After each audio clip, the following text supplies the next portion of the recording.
Nothing will go on record, whatever I say that will go on record.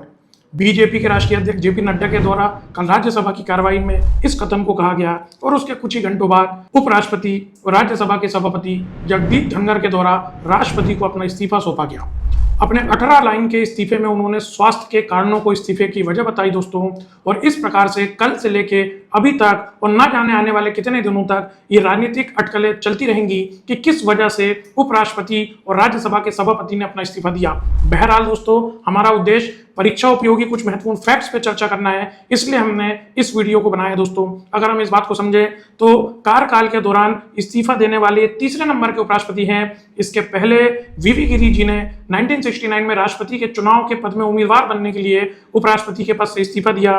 उसके बाद भैरव सिंह शेखावत जी ने 2007 में जब राष्ट्रपति के उम्मीदवार के रूप में पराजय देखी, जब राष्ट्रपति का चुनाव पराजित हुए, तो उसके बाद उन्होंने भी अपना उपराष्ट्रपति के पद से इस्तीफा दिया। इस प्रकार से जगदीप धनखड़ जी तीसरे नंबर के उपराष्ट्रपति हैं जिन्होंने कार्यकाल के दौरान ही अपना इस्तीफा दिया दोस्तों।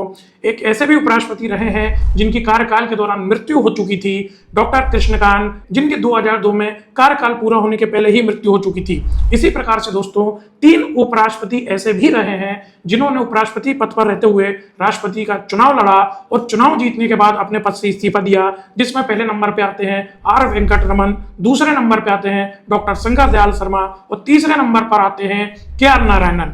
इस प्रकार से 3 उपराष्ट्रपति वे थे जिन्होंने राष्ट्रपति बनने के बाद उपराष्ट्रपति पद से इस्तीफा दिया।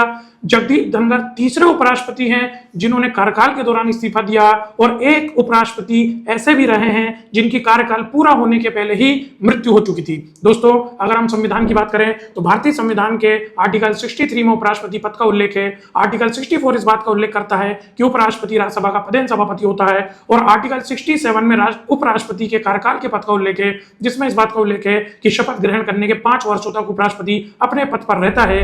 इसके पहले उपराष्ट्रपति राष्ट्रपति को संबोधित हस्ताक्षर द्वारा अपने पद से इस्तीफा सौंप सकता है। हमें यहाँ इस बात को ध्यान में रखना है दोस्तों कि जब भी उपराष्ट्रपति का पद रिक्त होता है तो नए उपराष्ट्रपति के चुनाव के लिए किसी समय सीमा का निर्धारण संविधान में नहीं किया गया है।